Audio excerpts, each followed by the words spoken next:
mangsa hamil olawan Pandra Prasima manado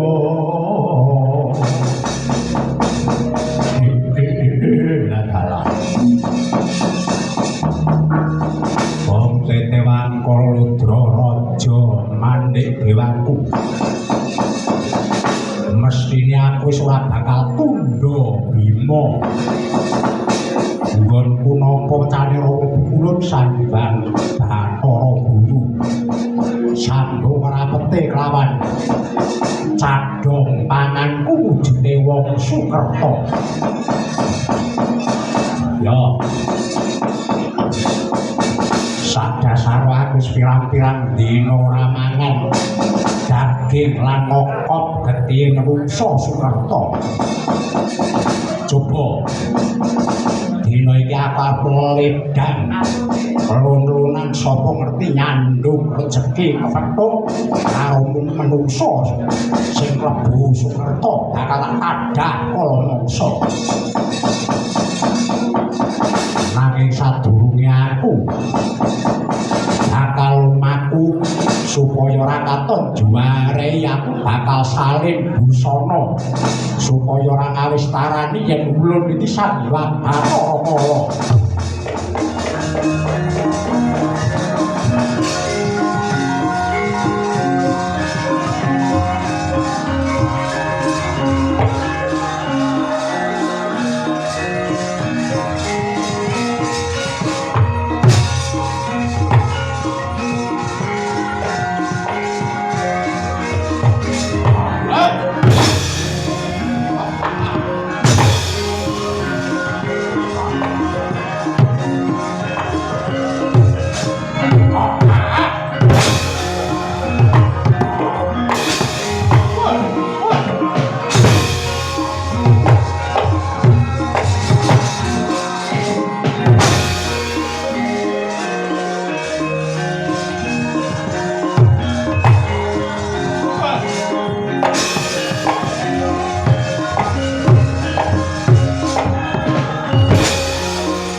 wong jentol anak lanang sikit Putra Dewa Bratasena penampilan sira ngger nuwun wonten timbalan kadhawuh Kanjeng Ibu keparingi bali kang putra kula pun Wijayaka Kabupun ana dawuh apa Limbali aku Bratasena iki Kanjeng Ibu wonten timbalan kadhawuh Kanjeng Ibu wonten timbalan kadhawuh Ibu inggih wonten timbalan kadhawuh Kanjeng Ibu Den santosa rasamu yo nggih sabab Gusti kang gawe urip peparing apa wae mbuh wujud kabungan apa kasusahan kabeh mawujudake pacoban urip tumrap kabeh manungsa jagat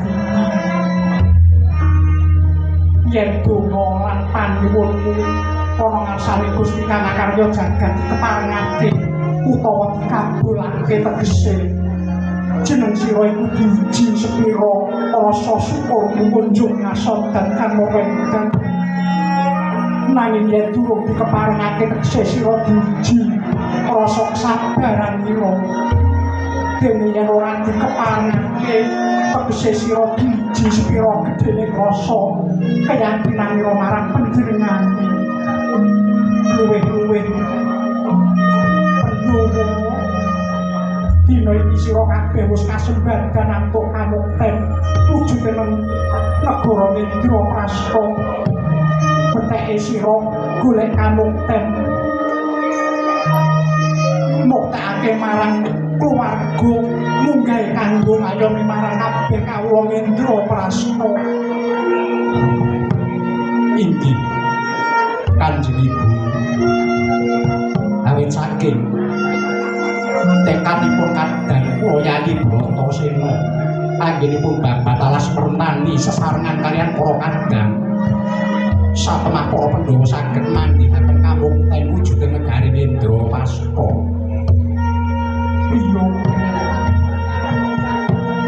besok lamun jeneng sira wis kasembadan lungguh dampan nyekel pakuwasa aja nganti lali ratu mituratu ning warga nanging ratu ning bangsa tegese sira kudu berbudi bangsa wadil para marta jejeg nggone nindakake lakune hukum sarta nengenake kabeh kebutuhan ingkang wulanira pun ibu darbe manundut wewangunan negara Indra Prasta kang wis becik iki aja lali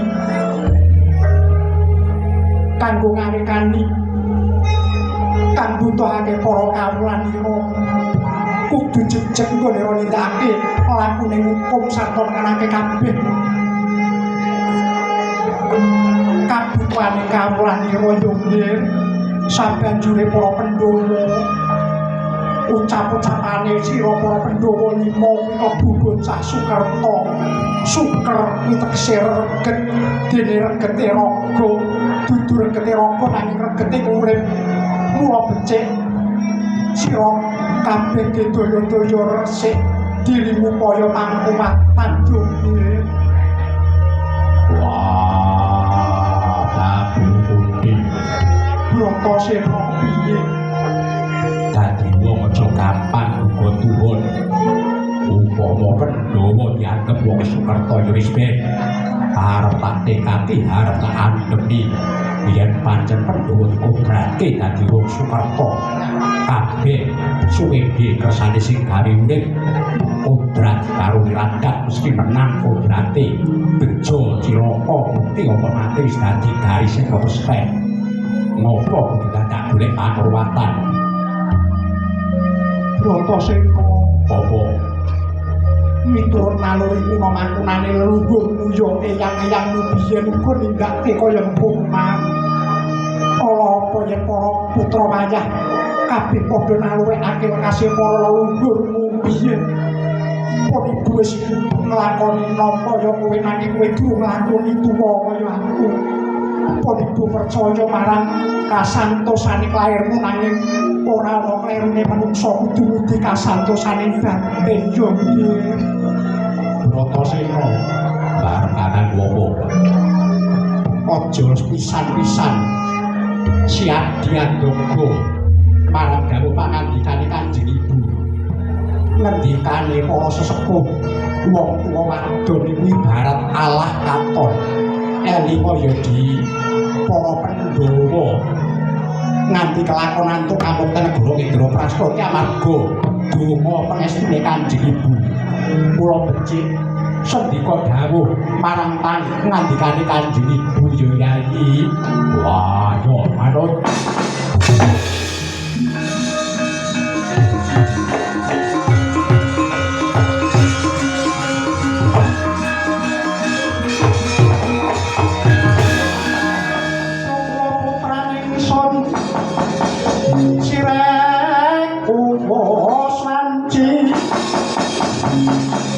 Salan jenenge wan yo kulineng negeri becik sira neng praja suwiteng narpati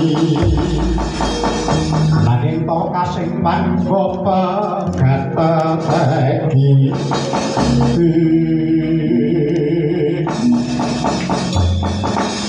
dewa wong-wong timbalan iki ngadhawuh Kanjeng Ibu sifat manungsa kuwi ora bisa urip ijen kabeh dibutuhake pitulungane liyan mula kudu urip samajinamadan daya dinayan guyu rukun niwakake kebutuhane pribadi kudu bisa mengenake kebutuhane bebranian mbok menawa jroning sira nindakake dharma bakal nemu godhon rencana sing gedhe nanging kalamun jeneng sira gedhekake rasa ikhlas lan mantep mantunmu marang sing gawe urip sepira gedene godho tumibane mung dadi coba yo nggih kawula mulinggih Kanjeng Ibu langkung nyuwun tambahi berkah pangestu yo babu muti aku dalu tambahi berkah pangestu semanten mugi kula nyuwun tambahi berkah pangestu paduka Kanjeng Ibu semanten mugi kula Kanjeng Ibu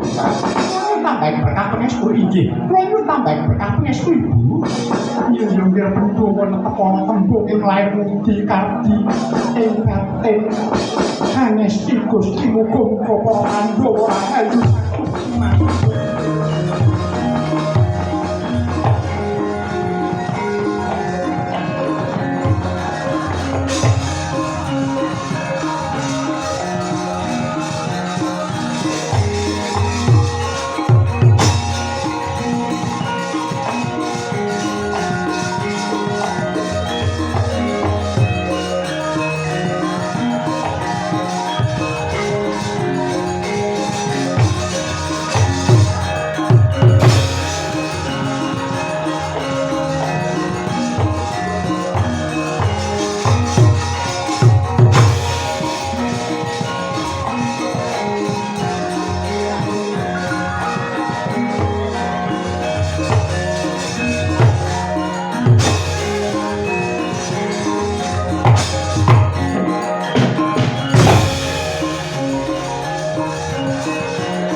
hari katot yen Bratasena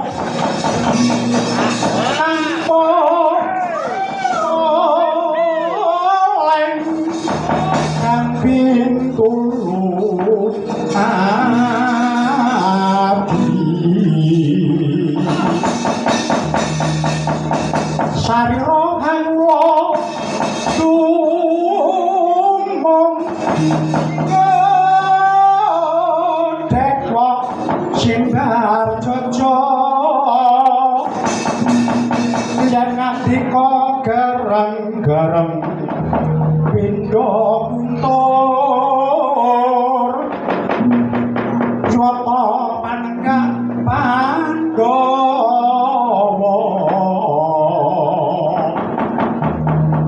mawa sindha yen lumaring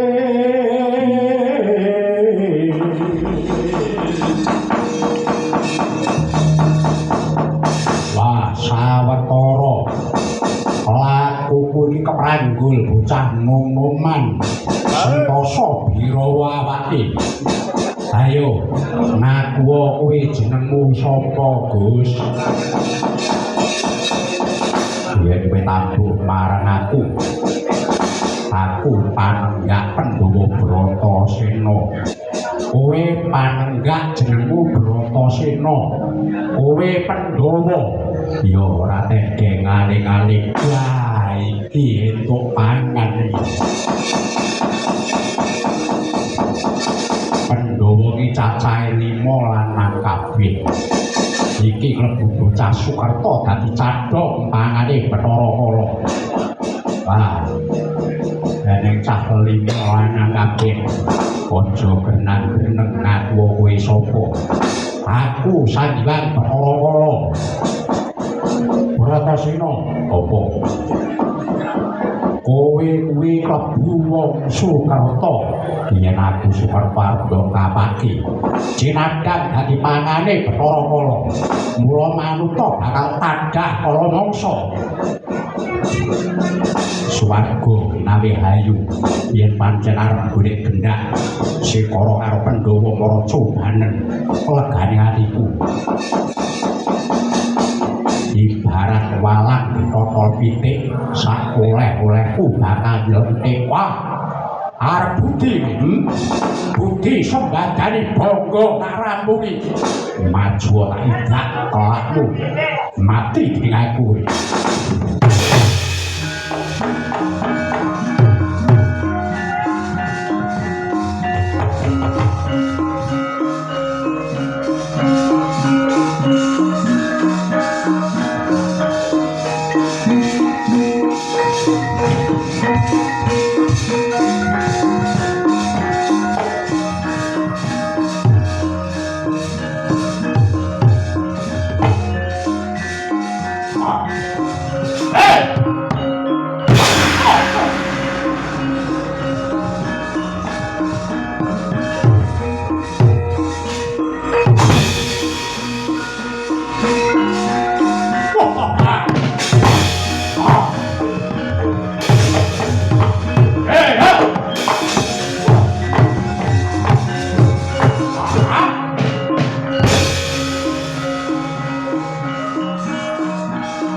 Resi.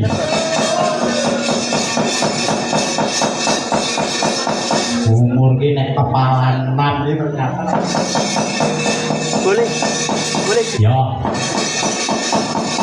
Yen miturut petung jane lakuku iki mau tiba kemil.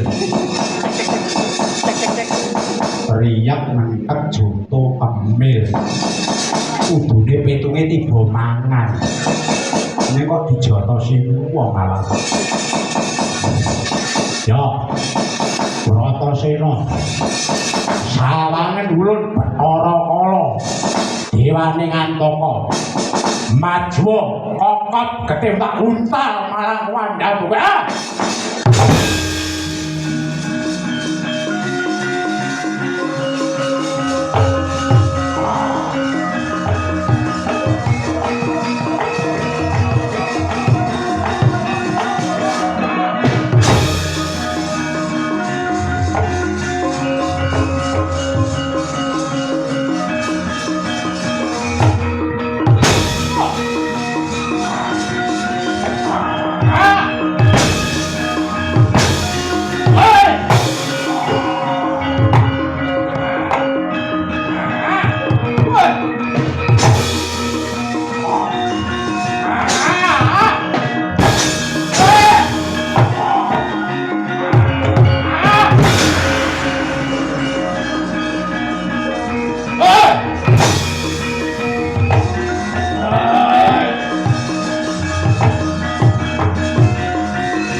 Mlebu ning wadukku.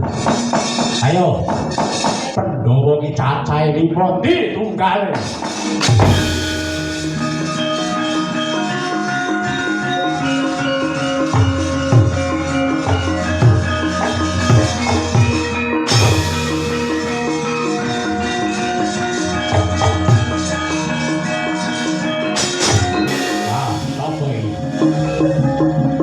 Satrio jane bagus ning klemar-klemer tidak pendek ya ora suket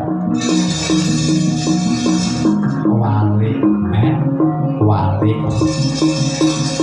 manuta Gus jenengmu sapa Pamadya Pandhawa Permadiaranku manuta lawan tandang kala mangsa ha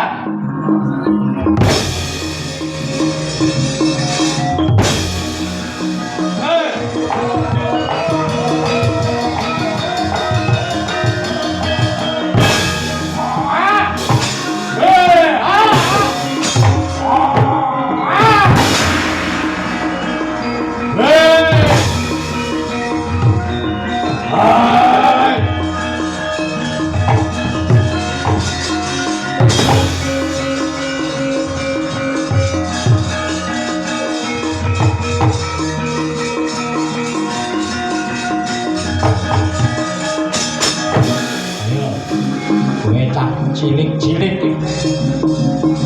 beyes aku sapa aku pinten aku kancen yen ngono kowe sumende lan ragile bendho ayo manungsa tangga kala mangsa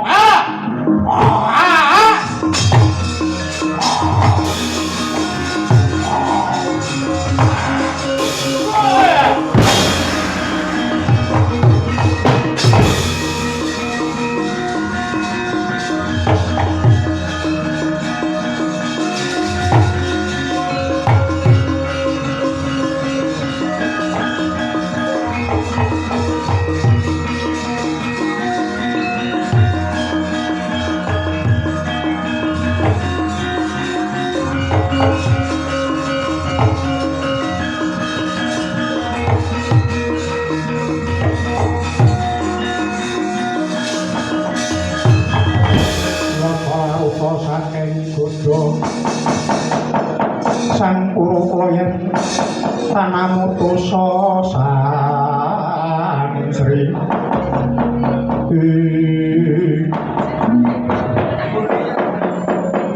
Gus sakiti kabeh sedulurku papat wis kalu mlebu jroning wadukku kene. Iki mung kari kowe dhewe. Karepmu piye? Apa kowe arep budi? Babar pisan. Aku ora bakal budi, aku manut miturut apa karepmu. Yen kowe manut miturut kelawan aku bakale kowe mesti tumekeng pati. Apa kowe ora wedi mati? Peneng apa? Manungsa gelem urip kok wedi mati sebab miturut panemuku mati kuwi wajib. Yen wis tumeka wahyaning mangsa kala. Bebasan digedhongono dikuncengono, wong mati mangsa urunga. Yen pancen patiku kudu merga saka kowe ora urung aku ya tumekaning pati. Mula aku anane mung semarah kesaning sing gawe urip jalanan kabeh kang kumelip iki bakale mati. Wong arep mati kok dadak menjak. Tegese kowe wis rila. Iya. Aku rila lairku sing batin.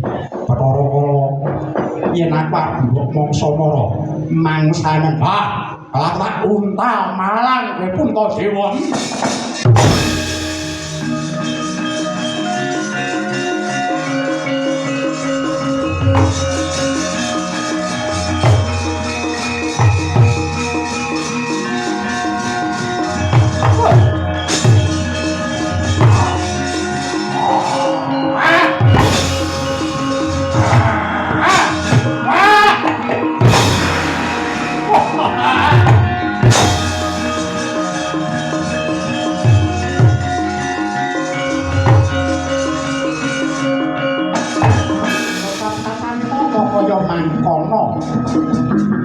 Ya cinandak wani anggane Sang Puntadewa arsa katandhak kala mangsa dening Sang Bathara Kala.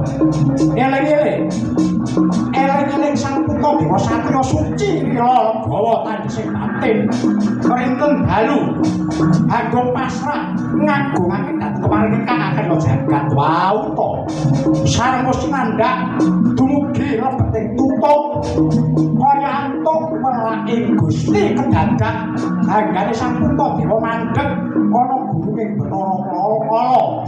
Klegen diulu ora iso dilepek, ora bisa karaosake gorokane Bathara Kala.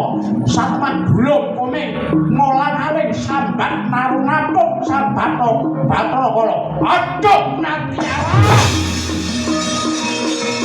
Yo!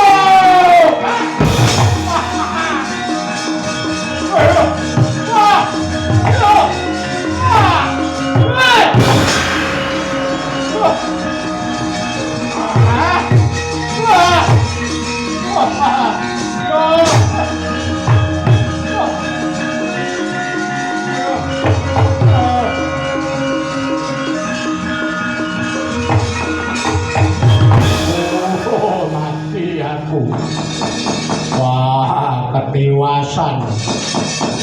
Kepiye iki mung kari siji jenenge Puntadewa kok bondo kalani. Mongko aku mau mangan sing gedhe-gedhe kolu. Pancen seneng aku sing rada gedhe-gedhe. Nah, sing cilik wis ora patek. Ora patek ngeh. Ning bareng aku sengit karo panganku sing cilik kok malah bilaeni. Tak olu ora keneng, tak lepek ora iso. Mandek ning guluku aduh mati aku. Sapa sing iso nulungi aku ya? Mati tenan aku. Hei!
Raja Wisutta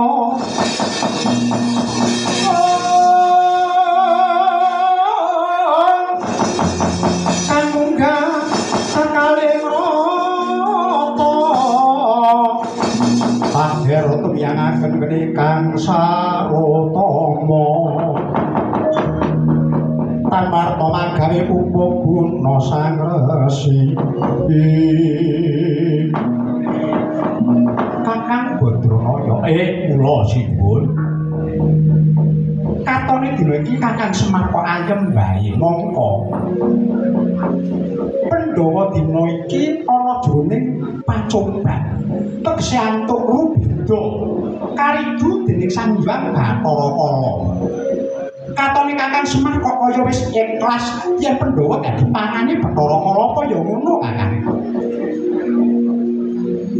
Kriyen nyuwun pangapunten nggih sinuwun Kresna kuwi ratu titising Wisnu pintere kepati-pati ngerti sadurunge winarak ning dina niki sampeyan ketok bodho sampeyan lho kok ngono sebate apa sakniki kula takon upama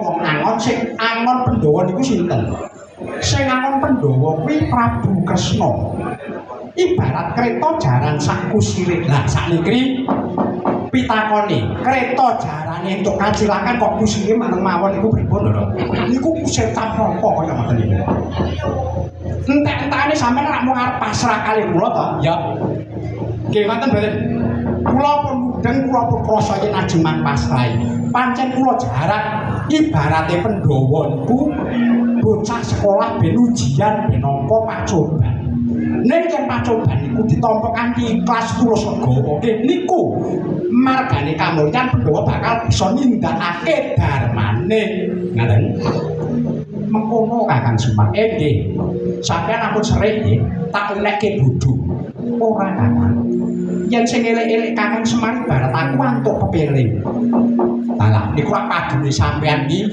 wis kepepet wangsulan ngoten niku pun kepepet to sakniki pun wancine jagat niki kudu tentrem mula kudu samajinawan dan daya dinayan jajane yen dipitung tenan eneng Kresna yen ora eneng Semar nggih boten saged tumindak Semar yen eneng Kresna ora mlaku mula loro-lorone ngatunggal bareng-bareng nindakake dharmane syukur bage loro dadi siji manunggalake cipta rasa budi karsa golek wahyu ning napa wahyune katentreman tentrem niku napa to tentrem niku rukun yen atine tentrem rukun bisa nindakake jejiban kanthi becik ngono Kakang nggih lah terus Pandhawa iki mengko piye pun mangkesani pancen sing ngreridu niku Bathara Kala niku anake dewane Panggoda Panrencana niku anake Durga anake Permuni mula diarani Bathara Kala kala niku tegese wanci utawa wektu isane mung oyak-oyak uripe manungsa mula kala mangsane manungsa dioyak-oyak manjing enten jroning nafsu nafsune ora iso dikendhaleni ngombro-ombro dadi rubeda oh iya Kakang dadi aku ngerti dadi mengkono nggih lah sak bajune kudu piye Kakang nggih sak bajune kudu diruwat tegese dipateni lah iki Kresna bodho neh iki sinten sing iso mateni Bathara Kala kala niku ora iso mati ora iso dipateni ben mati karepe dhewe tegese diruwat niku dielingke Ratu Ndarawati niku duwe pakem Semar yo duwe pakem mbok menapa pakeme Prabu Kresna kali pakeme Semar beda nadyan to beda pakeme beda tata carane ning gegayuhane niku padha gayuh tentreme sasana ngono ya Kakang nggih ruwat niku mujudaken mertobat tobating jiwa raga ngaturke keluputan dhateng Gusti Kang sing gawe urip ngaturke pandonga nanging pandonga kala wau medal lumantar budaya iya Kakang sedaya niku gumantung enten niate arep napa nyuwun slamet iku dalane wis pirang-pirang. Lumantar agama nggih saged. Ning yen lumantar agama jenenge diduwat namine Istighosa. Donga bareng-bareng anut piwulan suci kang winasuk. Lah nek kados sing ditindakake dalu ngeten iki jenenge murmakala utawa ruwat. Sami mawon nggih donga saking saleng ning lumantar budaya. Iya Kakang. Ingsun wis ndukak apa kang dadi paring Kakang Badranaya. Menawi panjenengan sampun tanggap, pun sakniki sing nyeleke Bathara Kala kula. Mangke kula sing ajeng tanggung jawab. Bathara kula. Kula jenenge kalih Bathara Kala. Panjenengan melu tumandang apa ora? Panjenengan iki titising Bathara Wisnu lho. Kakang, aku ora selak minangka titising Bathara Wisnu nanging isih ana sing luwih tuwa. Yen nganti aku mengko nindakake pangruwatan dosa apa sing tak sandang. Jalaran nglangkahi wewenange Satunggang Ismaya. Alah padune sampeyan iki arep nyingkir saka gawean. Ngoten iku jenenge sampeyan iku Prawira Sagup Jaya Kemin. Endo Kakang. Lah nggih, Kemin mau endo ngoten. Nggih kaya ngoten sampeyan iku. Nggih pun mboten napa-napa. Sing tuwa tak sing tumandang pun. Nggih, Men. Sakniki niki kewajiban kula. Sak dasara kula pun nampi amanah saking dawuh pangandikanipun ingkang Hamengku Gati. Inggih menika lumantar pepunden kula Bapak Suparna Esna. Upami tiyang sepuh kula tasih mestine sing nindakake ruwatan bapak kula. Ning gandeng bapak kula sampun kapundhut, nggih pun. Kula namung sabremi nalureke nerasaken kalian dawuhipun suwargi tiyang sepuh kula. Pun sinten melih sing ajeng ruwatan? Pun kula pemantun Nabi Job sakniki. Sak dasara alat-alat suwargi pun diwariske kula pun kula kuasai kabeh. Pun buku keris blangkon komplit pokoknya. Wayange barang ini pun. Pun sakniki panjenengan tak aturi lenggah wingking mriki nggih. Namung kula nyuwun panjenengan kula aturi ngesti dhateng Sanghyang Bathara Wisnu. Kula tak ngesti Sanghyang Ismaya. Boten niat ajeng mateni Bathara Kala ning nulungi para Pandhawa ngelingke Bathara Kala. Iya Kakang, aku manut kelawan panjenengan Kakang Badranaya.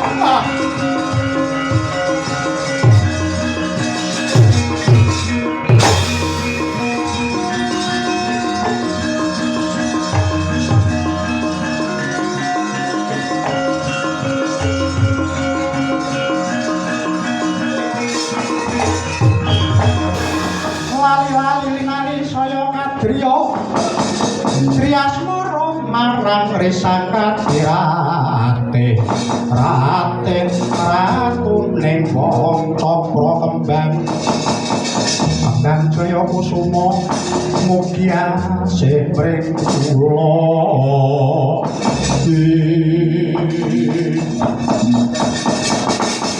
Aduh Kyai, kula nyuwun gesang Kyai, kula nyuwun pitulungan. So kula nyuwun pangapunten sedaya kalapatan kula. Kula kesingku dening Gusti Kang Akarya Jagat, dene kula nedha para Pandhawa ingkang nami Bratasena Permadinang kula sedewa kantun setunggal nami Puntadewa. Kula untal mandheg wonten gurung kula. Kula ulu mboten kene kula lepeh mboten saged. Kula nyuwun pangapunten Yai, nyuwun luar saking penandang Yai. Kowe njaluk pangapura kuwi mergo kowe wis ketaman Bathara. Ya kaya ngono kuwi entuk-entukane wong murka. Weruh barang kang melok kesusu kaselak muluk, mula dadine keleleken kaya kelakuanmu. Lah mesinipun Kula ra inggih boten lepat to Kyai. Ora luput piye? Omong Gage. Omong. Ora luput sing piye? Ingkang kula tedha menika para Pandhawa. Ya, Pandhawa piye eneng apa? Pandhawa menika rak saged winastan tiyang Sukerta. Sing mbok arani Sukerta iki sapa? Piye? Wong duwe anak lanang 5 niku diarani Sukerta dados pangan kula. Mongko Pandhawa ingkang kula tedha niki jaler gangsal sedaya.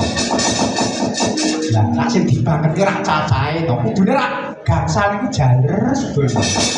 Iki Bathara Kala Petruk ya iki.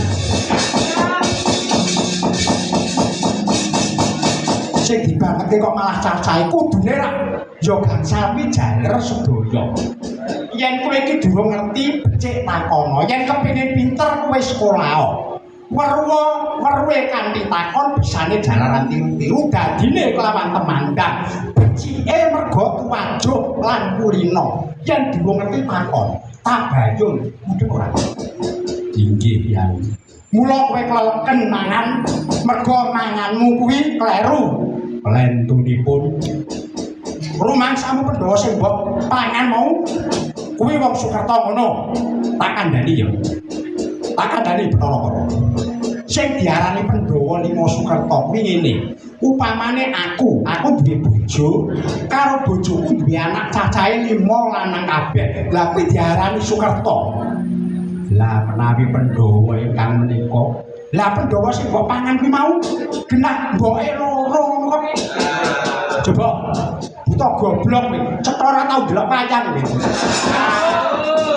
Kowe ora tau delok Pak Kemi nek meruat kowe. Pepadi iki sing iso kuat papat. Ning sing paling mandi dhewe Mbah Kemon. Lah. Kowe ora tau nonton wayang, ora tau gelem nonton nek enek pagelaran wayang kowe ora tau delok. Kowe ora ngerti Pandhawa ki piye sejarahe. Pandhawa ki mboke loro. Puntadewa Bratasena Permadi kuwi anake Prabu Pandhu patutan karo Dewi Kunti. Lah kembar nang Krasdewa ya Pinten Tansen kuwi anak Prabu Pandhu karo Dewi Madrim. Kok mbok arani Pandhawa 5 Sukerta ki nalarmu piye? Utekmu ning ndi? Coba nggo mikir ki apa? Mula nganti kowe kelegen mergo kowe ngawur. Yen ri barang mbok tekad mbok pangan. Rak ya mari cilaka to. Aduh Yai, kula nyuwun tulung. Tulung piye? Supados menika saged medal, kula luwar saking menandang kados pundi Yai. Ya, ngene Bathara Kala. Kowe biyen ora tau diweling bapakmu Bathara Guru. Kowe kena mangan wong Sukerta lali-lali den elingno. Sapa sing iso maca tulisan sing ana bathuk, ana jroning telakmu lan gigirmu kuwi sing kirana ya ngono apa ora? Inggih Yai. Menawi ngaten kula nyuwun dipun wedharaken nyuwun tulung panjenengan waosaken supados kula saged dunung Yai. Oh ngono. Inggih. Kowe wis rumangsane luput inggih sampun rumaos sira pat Yai. Ya, yen pancen wis rumangsane luput, kowe tak kandhani ya Bathara Kala. Menungso kuwi ora mucut saka pambudidaya. Pancen wis digariske kodrat karo wiradat kuwi menang kodrate ning ngelingono.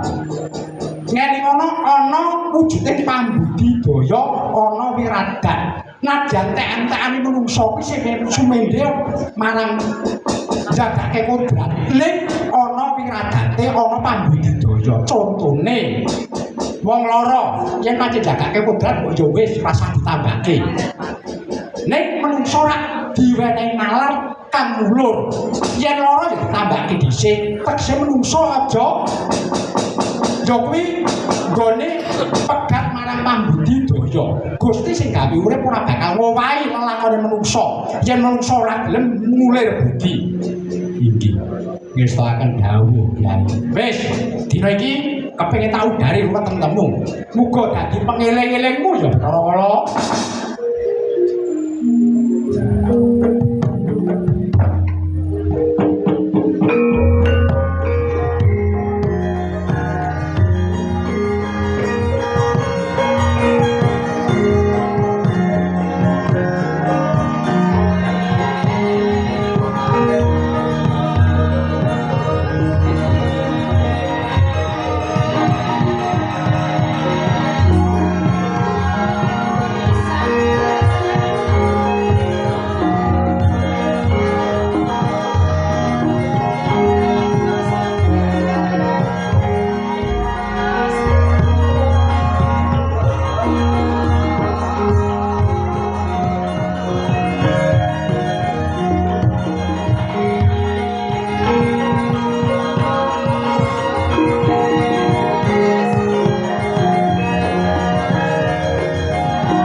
ing pusaring jagat ningali melok ing kalangan tanggal pisan 14 Murup tan kena ing pati mancung tan kena ing surem aku dalang jati wasesa wenang wisesa tan menang den wasesa ya aku kang winenang wisesa sakalir awi genang hastuna masidhan lungguhku pakuning bumi telapakan sangga buwana gedhebok sang nagaraja kelirku sang Tejamaya pegawangan sang Retnabra paluntur sang Alimengan blinconge sang Bayu Teja sang Hyang Wisnu kang Hamayan widodari kang nabuhi widodara kang nunggoni kang anonton padha katon kang tinonton ora katon awi genang hastuna masidhan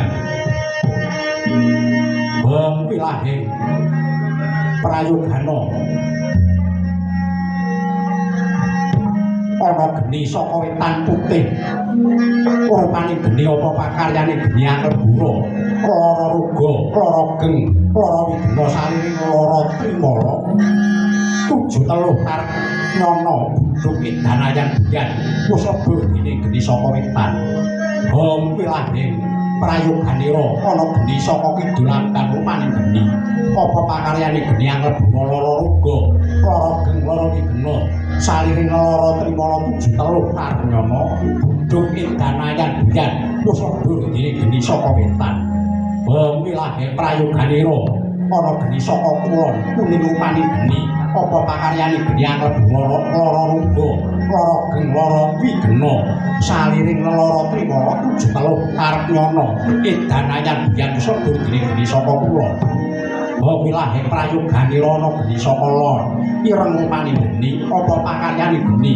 Anglebura lara ruga lara geng lara widena saliring lara trimala 7 teluh tarnyana budhuk edanayan buyan kusaba geni saka lor wilahe prayoganira ana geni saka tengah manca warna rupane geni apa pakaryane geni Anglebura lara ruga lara geng lara widena saliring lara trimala 7 teluh tarnyana budhuk edanayan buyan kusaba geni saka wetan saka ing tengah wilahe prayoganira ruwata sang rupa durga ruwata sang rupa kala ruwata sang rupa buta ruwata sang rupa gandharwa ruwata kang arupa telu ruwata kang arupa meju ruwata kang arupa berkasaan setan priprayangan baju barat ruwata pradusta prangara bulun kang ruwata ulun kang angilangna awi genap hastuna masidhan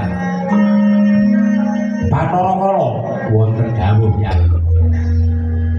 Nah, tulisan kang ana bathukmu kuwi jenenge mantra Kurwaning Gumanti.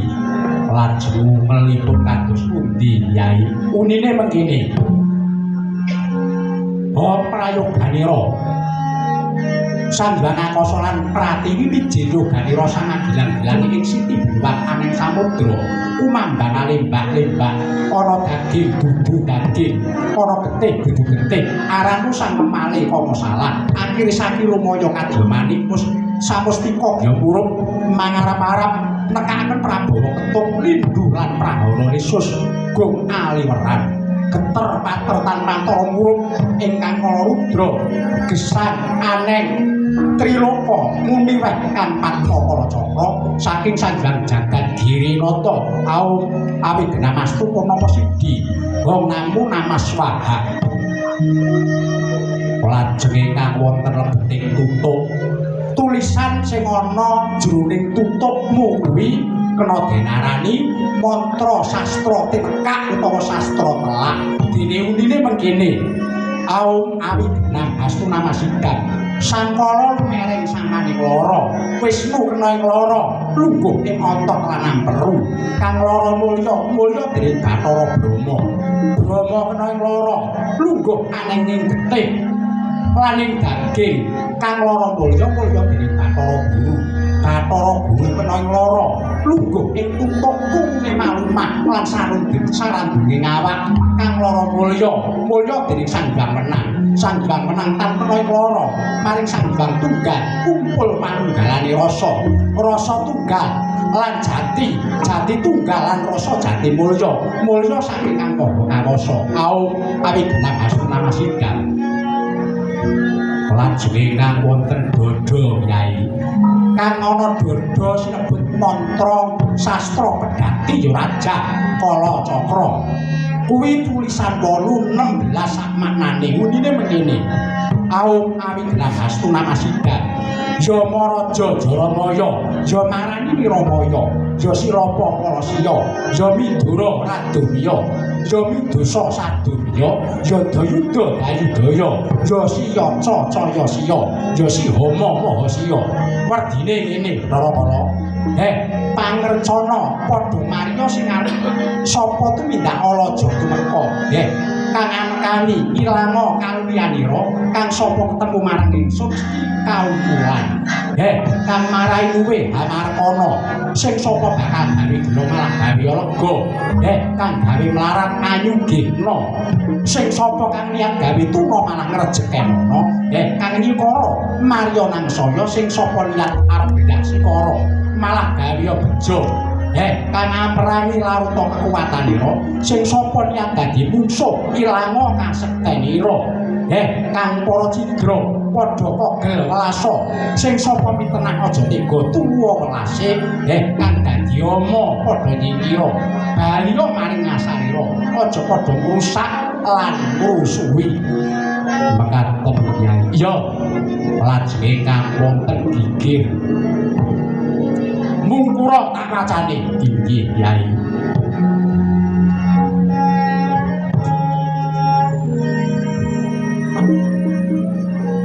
umelipun kados pundi Kyai tulisane gigirmu kuwi arane caraka balik umelipun unine ngene ngata bagama nyaya jada palawa satada para canaka lajeng tegesipun kados pundi ora iso ditegesi sebabipun wale laleresipun bener ana caraka Data Sawala padha jayanya maga Batama kuwi lagi bisa ditegesi tegesipun kados pundi Nyai ana caraka kuwi ana utusan ingkang dipun utus sing dikongkon ya kabeh titah kabeh umat iki ingkang utus sing utus Gusti Kang Maha Kawasa kadhawuhan menapa kon nindakake kewajibaning urip manut kelawan kodrate nalika urip yen kowe dadi dewa sing becik yen kowe dadi pamong sing apik yen dadi satriya nindakno dharmane kasatriyan sing becik inggih Kyai Data Sawala tegese dan kang ora suwala dan kuwi urip ora bisa suwala yen mesti urip ya tetep kudu urip ora bisa mingkuk sarta badal dawuhe Kang Maha Urip padha jayanya padha didayane urip iku sinandhangan nafsu papat kang cahyane ireng abang kuning putih arane luwana amanah suya mutmainah becike menungsa kudu bisa milah lan milih karepe nafsu aja diumbar kepara dikendhaleni amarga nafsu ora bisa mati yen ora bareng karo kang sinandhangan moga batanga tegese mo kuwi tegese sukma go werdine raga batanga kuwi tegese bantan sukma yen wis loncat saka raga dadi bantan tegese mati bali marang kang paring urip ya Gusti Kang Maha Kawasa ibarat gajah mati ninggalo gandeng macan mati ninggalo ulang menungso mati ninggalo bebuden lan dharma kang becik murakapi marang bebrayan agung kuwi Bathara Kala padha sakala Pandhawa medal saking tutuke Sanghyang Bathara Kala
Menika karaos badan kula enteng Kyai. Wis ora kepekaran to ketemu. Mula nek memangan ki mbok yo kelingan, kelingan karo kanca wae. Peh teko sik terus rombonganmu ra mbok wehi. Seneng to ketemu. Nggih. Kyai nyuwun pangapunten. Ya, kowe saiki mung mangsan ana luput ya Bathara Kala inggih Kyai. Kula ngertos jebul pinanggihipun tiyang menika menawi guru sadrusu pikantukipun inggih kesuhu. Lah dene kowe ngerti. Kowe wis ngerti ta? Inggih. Para Pandhawa ki nindakake dharma. Dharma ki apa? Dharma kuwi tegese nindakake kewajiban ning ora ngarep-arep apa-apa, ora ngarep-arep pituwase. Dharmane kasatriyan kuwi siji, memayu hayuning jiwa, tegese nata awake dhewe. Loro, memayu hayuning kulawarga, tegese nata keluargane dhisik. Nek wis kemata keluargane, ya kuwi angka 3, memayu hayuning sasana banjur nata marang kanca ruwange. Lah, 1, 2, 3 mau bareng-bareng memayu hayuning bawana. Dadi ora mung bisa dijangkah pisan tok. Oh, ngaten Kyai. Ya. Wis ngerti sing tak ngarepake. Inggih Kyai. Wis. Saiki ngene, selamat-selamadan ya. Daya binayan kowe banyo dhisik. Gelem ora gelem kowe tak tunduk lunga saka papan kene. Aja ngrewidu bane para Pandhawa bakal manut negara. Kowe ngerti ora? Wewangunan sing ana kene iki bakale kanggo sing wewangunan rumah seni Sukawati kene iki kanggo ajane para seniman sak Kabupaten Sragen, ya mbok krawitan, pedalangan, seni tari, kabeh kumpul dadi siji ana kene diwadahi ana jroning kuwi wewangunan rumah seni Sukawati iki. Kowe aja ngributi ya. Wis sore mau rak jeneng kene. Mula penitine mau sing siji keblekan tangane mutak. Nah, saiki kowe lunga. Kowe aja ning kene aja balamu gawane kabeh. Janji kowe jek kemliwer ning kene aja takon dosa nek kurang anakku. Kanca rumahmu gawane bali kabeh, aja ana sing keri ing papan kene. Inggih, Kyai. Tenang, kowe aja ganggu gawe, aja ngridu. Inggih, ngestaken dawuh Kyai kula pareng kula nyuwun pamit. Sing adoh parengmu ya.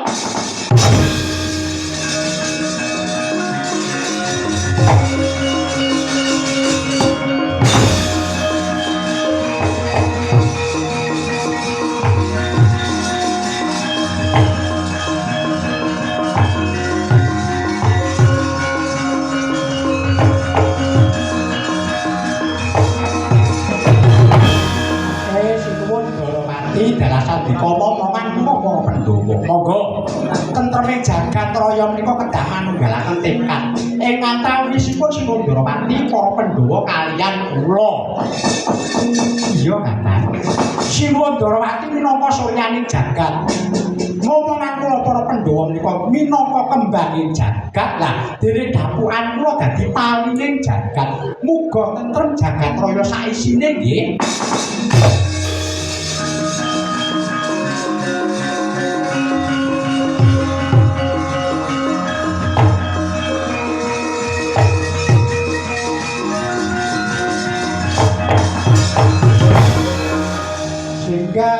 Singgah kala singgah pan suminggah durga kala sumingkir sing asirah sing asuku sing pan akasat mata sing tenggah sing awulu sing abau kabeh padha sumingkira manjing jroning jala nidi